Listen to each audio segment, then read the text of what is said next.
Hello everyone and welcome to the Impact Play, impacting more than just gaming. I'm your founder and host Mohammed, otherwise known as Itziagu. We are your one-stop news shop for the latest and greatest across gaming, tech, entertainment, sports, and music. Plus, we are amplifying voices for those respective fields and having their stories told here on the Impact Play. You can join us as we record the show live over at twitch.tv/the Impact Play, and by clicking on that notification bell so you will be notified when we do go live, or later on YouTube, or even on your favorite podcast platform. Just simply search for the Impact Play. However you consume our content, whatever you consume it, we are there. Your support keeps the lights running and keeps the content rolling. You can support us over at anchor.fm/the Impact Play /support, or via Patreon, or Silver Recruits and above. Get the show ad free. Go to the Recruits and above, have exclusive access to not only the post show, but they can even call in to be a part of the live show experience, plus early access and so much more. Learn more and become a Patreon supporter today at patreon.com/the Impact Play, or even by using a credit code the Impact Play. We are Epic partners, so with every purchase you make within the Epic store, when you use that credit code, we do get a commission and help support the show for the elevators and take us to newer heights and no extra cost to you. Again, the credit code is the Impact Play, all one word, and it is not case sensitive. This is episode 171, and on the agenda, we have a slew of content from our MomoCon coverage is coming your way. Xbox's Project Keystone is real. The Future Game Showcase is returning. Sony's upcoming State of Play. The Steam Deck's latest competitor. Meta is reportedly testing PC VR cloud gaming. All of the highlights from the Star Wars celebration. The Gray Man is Netflix's most expensive movie yet. The MTV Movie and TV Awards. Real Madrid are 2022 UEFA League champions. The NBA Finals are nearly here. Pepsi has ended their 10-year Super Bowl halftime show sponsorship. Justin Timberlake sells his entire music catalog. New music from Calvin Harris, 17, and more. Plus the top stories of the week. So welcome to our very first segment of the show, where we discuss what we have been playing, what I've been enjoying, essentially what we have been up to.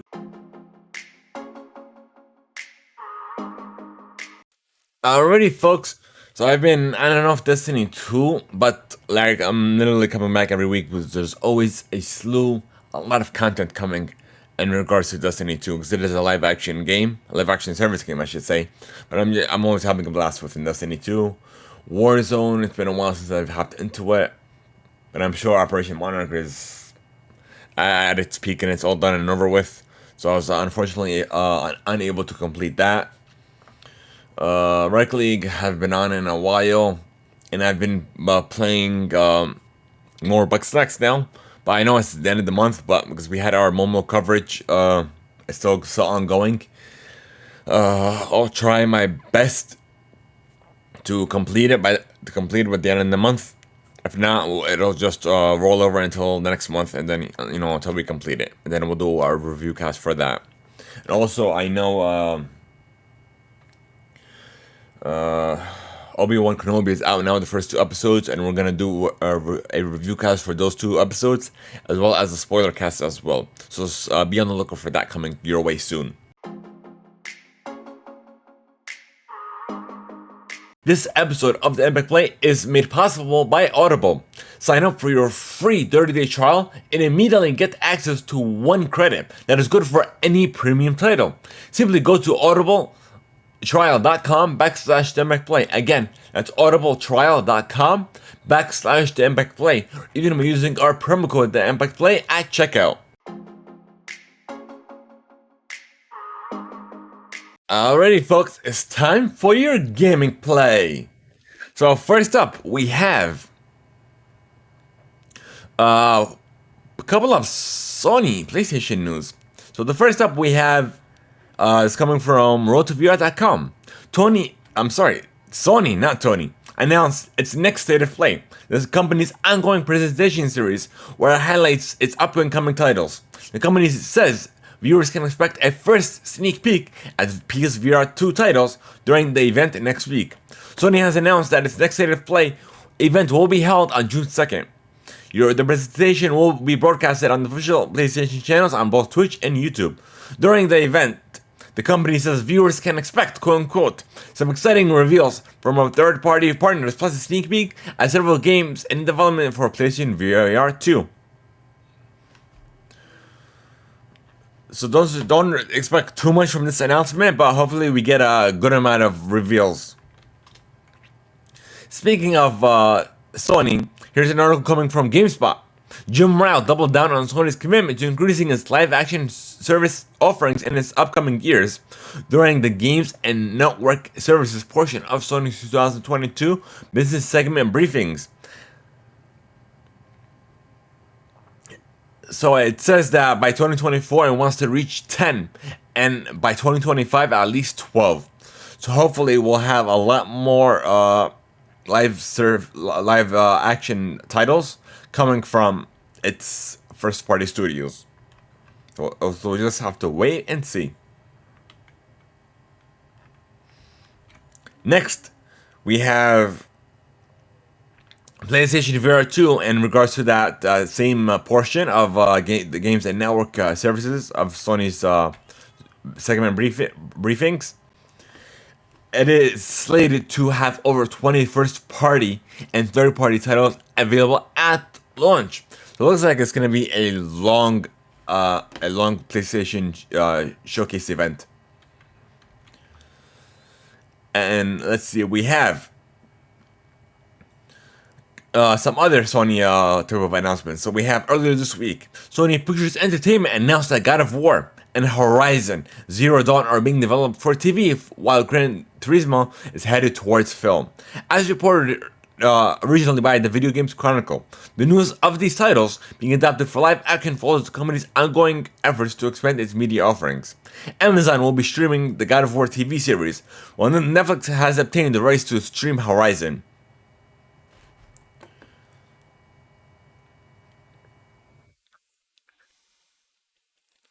And this last bit of Sony bit of news is coming over from The Verge. Sony plans for roughly half of its game releases to be available on PC or mobile by 2025, according to a presentation during the game's annual Investor Day. A chart showing the presentation suggests this would be a major increase from its release this year, when around a quarter of the company's releases will be on PC and mobile, with the remainder split between its PlayStation 4 and PlayStation 5 consoles. So it looks like PC is going to be getting a lot of more titles available for PC. And next, on the Microsoft side of things, we have Project Keystone is real. It is Xbox's upcoming game streaming dongle, coming over from The Verge. Microsoft's long-in-the-works xCloud streaming device is going through some changes, as reported originally by Windows Central. The company first announced a dedicated streaming dongle back in June of 2021, but in a statement given to Windows Central, the company said it has pivoted from the current iteration of the device, which it says is codenamed Keystone. Here is Microsoft's full statement that is shared with Windows Central. Our vision for Xbox Cloud Gaming is unwavering. Our goal is to enable people to play the games they want on the devices they want, anywhere they want. As announced last year, we've been working on a game streaming device codenamed Keystone that could be connected to any TV or monitor without the need for a console. As part of a technical journey, we are constantly evaluating our efforts, reviewing our learnings, and ensuring we are providing value to our customers. We have made the decision to pivot away from the current iteration of the project device. We will have our learnings and refocus our efforts to a new approach that will allow us to deliver Xbox Cloud Gaming to more players around the world in the future. It's unclear what these changes might be or what they may entail. Microsoft didn't immediately reply to a request for comment. So it looks like we're going to have more iterations of the cloud gaming TV stick. So we may have a more affordable option or even a more premium offering. So stay tuned. Once we get any sort of official sort of announcement, we'll relay that message to you guys as well. But moving on. The Future Showcase returns in June, coming over from PC Gamer. The Future Games Show is returning this summer, showcasing over 40 titles on both PC and console. The show will be broadcast on Saturday, June 11th, kicking off at 12 p.m. Pacific or 3 p.m. Eastern. on its official Twitch, Facebook, YouTube, Twitter, and Games Radar profiles as well. So expect a lot of announcements coming your way. Speaking of announcement, we have a Call of Duty endowment that has partnered over with Twitter for its first ever in-game charity race, coming from Windows Central. In May, the Call of Duty endowment announced that the organization has successfully placed 100,000 veterans in high-quality job settings, nearly 2 years ahead of schedule. Following that announcement, Activision Blizzard committed nearly $30 million over a 5-year term to continue supporting the endowment. Today, Activision Blizzard and the Call of Duty endowment have partnered with Twitter to host a first-of-its-kind in-game charity race in Warzone Pacific. Beginning May 26th and ending June 3rd, players will have the opportunity to help unlock an additional $1 million in funding for the Call of Duty endowment by participating in a virtual Call of Duty Veterans event. For every 10 virtual kilometers run on foot in Call of Duty Warzone, PlayStation will allocate a dollar to the Call of Duty endowment, up to a maximum of 10 virtual kilometers. That's $10 per player, a part of a total $100 million of donation.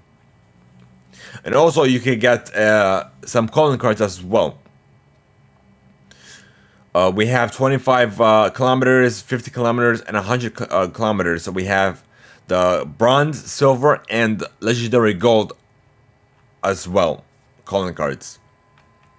Guys interested in supporting the fund, you could play Warzone and just run.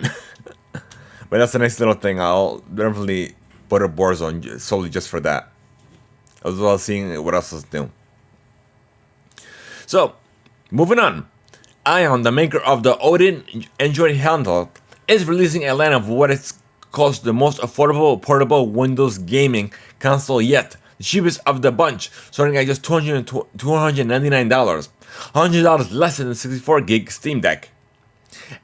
Ion announced the news in a YouTube video and a series of posts on Instagram, giving us a look at what we can expect for looks, tech specs, and pricing.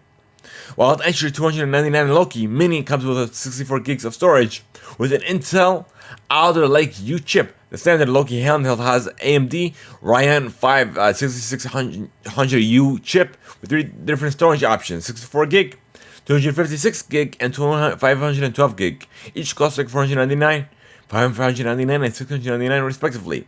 While the Loki Max features an upgraded AMD Ryzen 7 68UI chip and 512 gigabytes of storage, and is priced at $799.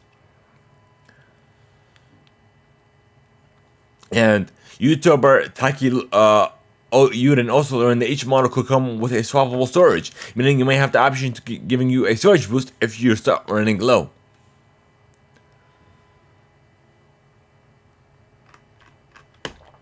By looking at its image, it kind of looks like a hybrid between a Nintendo Switch Lite and even a more of like a PS Vita. But I'll show you this image shortly, and let us know your thoughts on this as well. And for all of you audio listeners, you were definitely missing out if you're not coming back to the VOD to watch it later on YouTube.com, as well as on Spotify, respectively. There you have it, folks. Like it looks like a cross between the Switch Lite and the original PSP. But we'll just have to wait and see.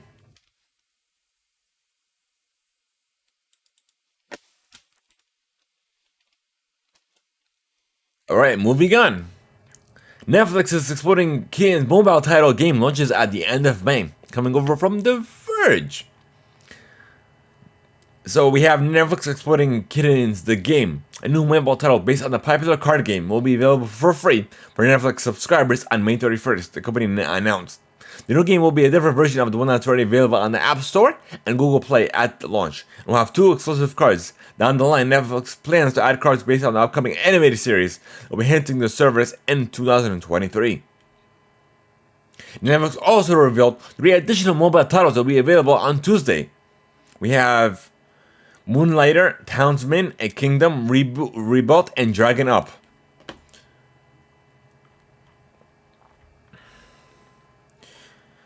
All right, we have Gucci that has built a more of a permanent presence within the Roblox multiverse. This was coming from The Verge as well. The fashion brand previously collaborated with the virtual world for more short-lived experiences like the surreal Gucci Garden from last year, and now it is releasing a more persistent space called Gucci Town. The space features a social garden links together via various areas, including a space for mini games, a cafe, and a virtual store. Players can, and of course, purchase virtual Gucci gear for their Roblox avatar. So definitely check that out as well. I'm interested. I love checking out these experiences within Roblox. Alright, and we have a release date for Call of Duty Modern Warfare 2. It'll be available this October 28th. So they gave us, we had a more of a teaser trailer for upcoming characters, as well as the artwork reveal as well. We have Star Wars Jedi Survivor is a sequel to Fallen Order coming from The Verge as well. During the day 2 of the weekend-long Star Wars Celebration event, we got a first look at the sequel to Jedi Fallen Order called Jedi Survivor, expected to launch 2023 for the PS5, Xbox Series consoles, and as well as PC. We have a crossover event between Pac-Man and Fortnite that is announced and it will be launching June 2nd. At the announcement via the Japanese Pac-Man website. So who knows what kind of collab could this entail? Could this show some form of a Pac-Man skin coming to Fortnite? Or just some form of mini games. But we'll see. We have a new title in the works coming over from the NFL. They have announced a partnership with Mythic Games to create what is believed to be the first officially licensed blockchain video game, coming over from GameSpot. NFL Rivals lets players become a general manager with the aim of assembling a winning team and competing against other GMs. NFL Rivals is a blockchain game that uses NFTs. Players can collect and trade NFTs for NFL players. Through a list of players that was not announced, the game will be released on the Mythical platform in early 2023. So we'll see when it is released sometime this year. And lastly, we have Twitch is working on more detailed ban notifications coming over GamesIndustry.biz. At the moment, streamers who get banned only told the rules they've broken, but there's no details about what exactly they've supposedly did to break it. So, but in an interview with the Washington Post, Heshin said this might change soon. Safety is our journey, and this is a number one ask from our community. So we're looking at how we can attach more details for people to understand. But that's all we have for you in regards to that update. So we're going to move on to... Let's see, what do we got? We're going to move on to tech, folks, but we're going to take a little break and we're going to come back with your news shortly.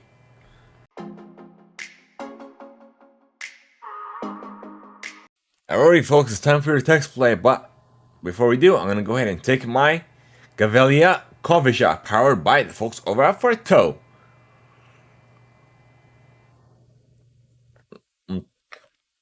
This always gets me through my morning. Whether I'm doing the live broadcast of the show or even playing Warzone with the squad. But they always got me covered.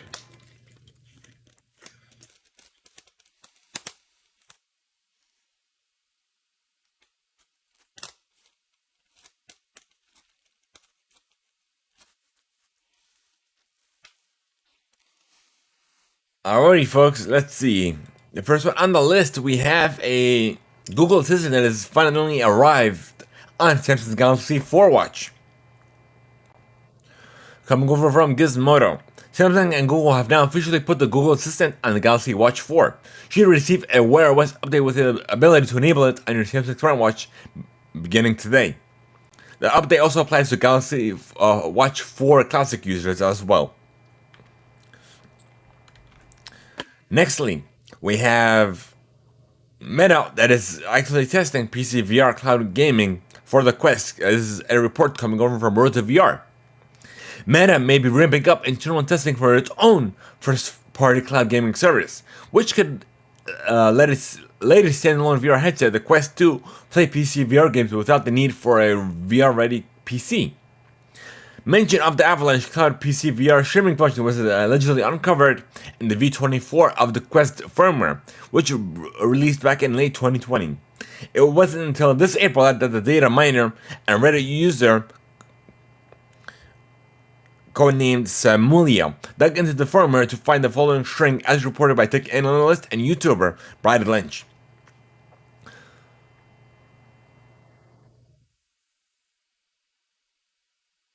So we'll just have to wait and see for more of a physical announcement from the folks over at Meta, or should I say, official. But nonetheless, here's an update coming from The Verge for Niantic's light chip AR platform. Niantic has made a name for itself in the mobile gaming industry through the enduring success of Pokemon Go, which I am a current user of as well.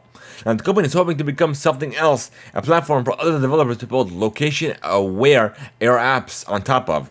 This plan has been in the works since back of 2018, but it seemed to be taking big leaps towards this week, with the long-awaited release of Niantic's location mapping software for AR, which it calls its virtual positioning system, or VPS, and not to GPS. The technology makes it so that AR experiences can be grounded to a physical location, like the front of a building or a park monument, rather than just floating aimlessly through a phone's camera view. Developers can now use VPS as the tentpole feature of Niantic's broader Lightship SDK, which also lets multiple devices access a shared AR experience. In addition to VPS, Niantic this week also is releasing Campfire, which is a location-based social network that integrates with its games and feature apps that uses Lightship. Campfire taps your Niantic account list of friends to show their location on the map if they opt in, along with nearly in-game experiences. You can organize an RSVP to real-life meetups for those experiences, such as a Pokemon raid, and chat with other players in a group. The goal is for Campfire to not only make Niantic's games more social, but provide a way for other developers to have their Lightship-powered apps be discovered by the company's millions of users. And lastly, we have a new TikTok feature that is making it more like Twitch, coming over from Game Rant. Twitch has been considered a gaming-focused streaming service, following back to the platform's creation back in 2011. TikTok is apparently building a growing live streaming audience, and as evidence that TikTok is taking this seriously, is going as far as to add account subscriptions. In an announcement made this past week, TikTok officially confirmed plans to launch a beta for its TikTok live subscription feature. Live subscriptions are, their name as implies, a way for TikTok users to subscribe to their favorite TikTok streaming content creator. And in addition to supporting their favorite creator, users will get some exclusive awards show that the support show the support for the favorite creator, and in the form of a subscription badge that can be upgraded over time, and they can be featured on their profile, as well as get access to custom emotes as well. So it looks like select accounts are gonna be are gonna have access available to this feature, but it looks like it's gonna be it looks like in order to have access to this, you're gonna be available for the year 18. You have to be age 18 or older, or have at least 1,000 followers on your account. So we're done with tech, folks. Now we're gonna move on to entertainment. Alrighty, folks, so the first up we have the Star Wars Celebration 2022. Everything that was revealed coming from Yahoo.com. So fortunately, we were unable to attend due to a scheduling conflict. So we were in the midst of covering MomoCon this past weekend. So hopefully we'll be able to attend next year, and we'll have a team behind us as well that we're able to branch out to all these live events to cover for coverage as well. But nonetheless, let's get into these announcements. Get ready for a whole load of new adventures set in a galaxy far, far away. Disney Plus released plenty of new information about its upcoming Star Wars projects during Lucasfilm's biennial Star Wars Celebration event in Anaheim, California. It is the trailer for the new series Andor, a prequel to 2016's Rogue One, a Star Wars story that focuses on a fan favorite character, Cassian Andor, portrayed by Diego Luna, dropped alongside a confirmed release date of August 31st. Andor will explore a new perspective from the Star Wars galaxy focused on Cassian Andor's journey to discover the difference he can make, according to a press release. Fans were also thrilled to find out that Mando and Grogu will make their return next year. The highly anticipated third season of The Mandalorian will debut in February of 2023, which I'm excited for as well. Those who attended the panel at the Anaheim Convention Center were treated to a teaser for the new season. Additionally,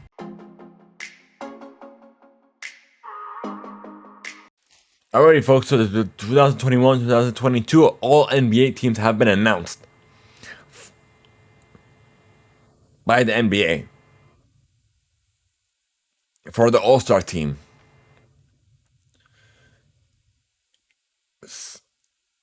So for the first team, we have, let me read this, it's so small.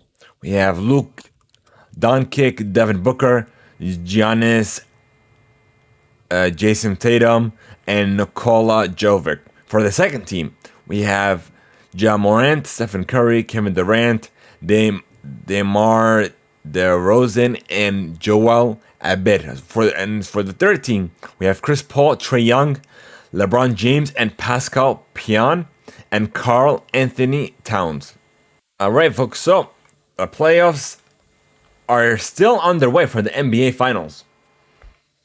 And the last game that we have for today is Miami versus Boston Celtics. And it will be taking place 8:30 tonight. Then we'll see who will move on to the finals. And then it's currently tied 3-3. So we already have the Garden State Warriors that have defeated the Dallas Mavericks at 4-1, are currently awaiting their next challenge.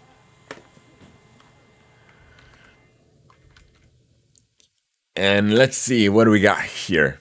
We have some UFC news. So we have Brian Ortega and Paddy Pimblett are locked for UFC fights this summer. Ortega and Pimblett are two popular UFC athletes with a knack for churning out exciting fights.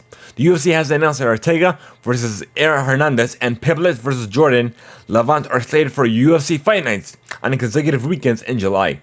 Ortega and Rodriguez will headline UFC Fight Night in Long Island on July 16th, while Pimblett and Levitt will fight on the undercard of UFC London, Curtis Blades versus Tom Aspinall on July 23rd. Alrighty folks, next up we have Real Madrid that have beaten Liverpool to win the 14th Champions League title. This is coming from CBS Sports. For the record 14th time in the rich, unmatched history, Real Madrid were crowned kings of the UEFA Champions League on Saturday at the Stade de France in Saint Denis. So congratulations to them.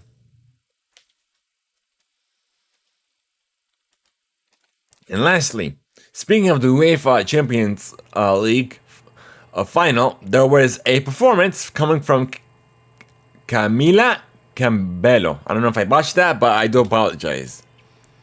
Coming over from iHeartRadio. She did perform in the opening ceremony of the 2022 UEFA Champions League final on Saturday, May 28th, which was yesterday as of this recording. Performing three of her smash hits, Señorita, Bam Bam, and Don't Go Yet. The Cuban Nera injected her Lion heritage into her carnival-themed performance in Paris before Liverpool and Real Madrid took the pitch. But it looks like it was a one heck of a performance. So it looks like we're done with sports, folks. Then I'm gonna move on to music. We have a little bit of sad news. Alan White, the longtime Yes drummer, has died at the age of 72. Coming from Billboard. After a short illness, the English pop rock band announced on Thursday, May 26th. The news has shocked and stunned the entire Yes family. Alan has been looking forward to the forthcoming UK tour to celebrate his 50th anniversary with them, and their iconic Close to the Edge album. Alan's journey with Yes began back in July of 1972. So may he rest in peace. Nextly, we have Justin Timberlake that sells his entire music catalog and a lucrative deal coming from iHeartRadio. The rights to the Mirrors singer's entire catalog has been sold to Hipgnosis Song Management, which is backed by a private equity firm, Blackstone, according to the Wall Street Journal. A source familiar with the matter said Timberlake's music catalog is valued at just above $100 million. The agreement gives Hipgnosis songs capital full ownership and control over 200 plus songs he wrote and co-wrote, including his solo tracks, and movie soundtrack ventures, and does not include any of Timberlake's future releases.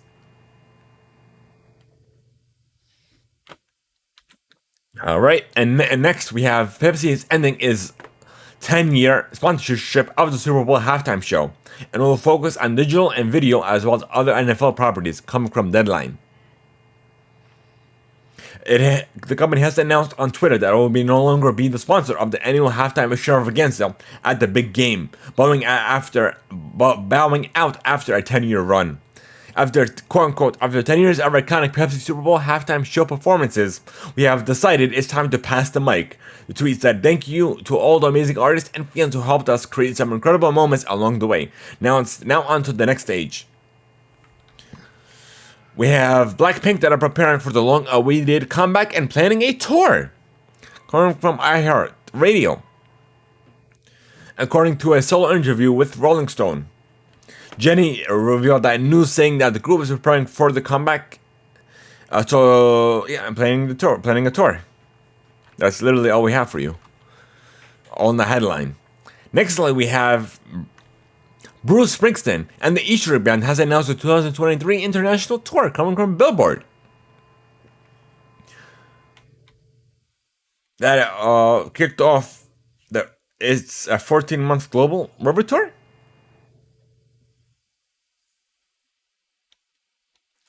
But it'll kick off on April 28th in Barcelona, Spain, and it'll follow Europe as well as the UK and Belgium, and will be announced on a later date. And we have next is coming from iHeartRadio as well. The Rolling Stones are showing up some big indie rock artists from the upcoming shows, according to Consequences. Phoebe Bridgers is one of the artists set to open for the band's 2-night run at London's Hyde Park this summer. In addition to the beloved Kyoto singer, the War on Drugs, Vista Kicks, J.J. Rosa, and Kelly McGrath will also take part in the Stones' June 25th concert.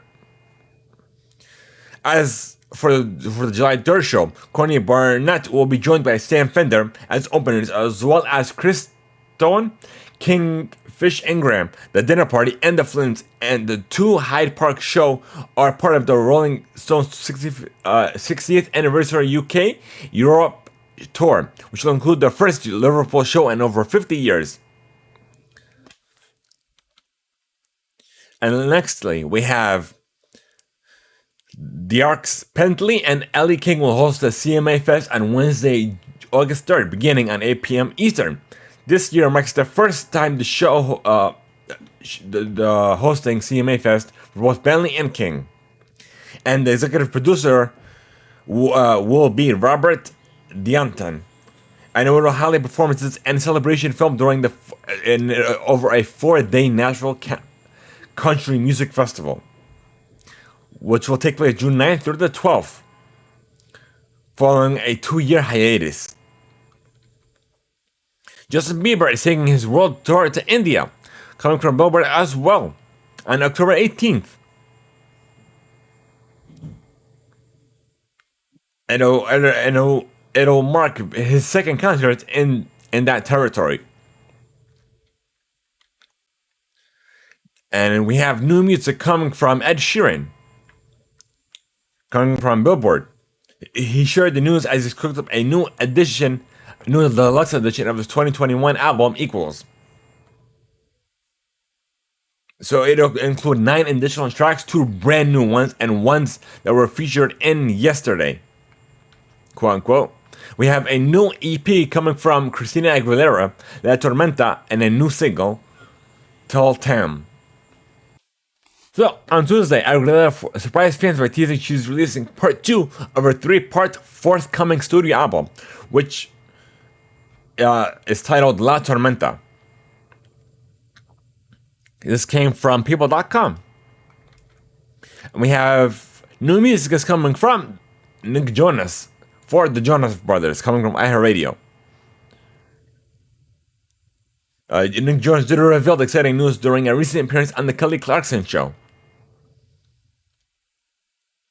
So expect some new music soon.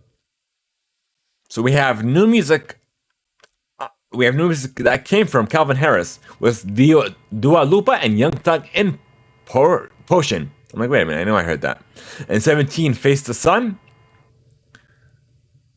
Black Bear with Machine Gun Kelly for GFY. We have Tate McRae, I Used to Think I Could Fly. And we have Eminem in Jimmy, Brian, and Mike.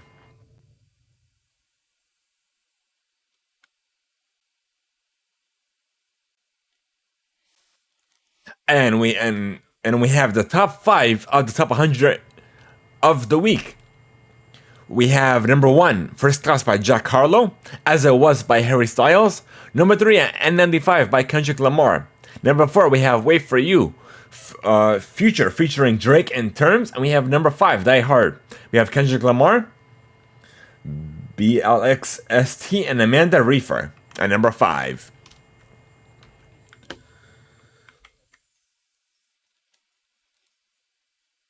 So thank you guys so much for tuning in. If you guys are interested in sending this free email, here's how you can contact us.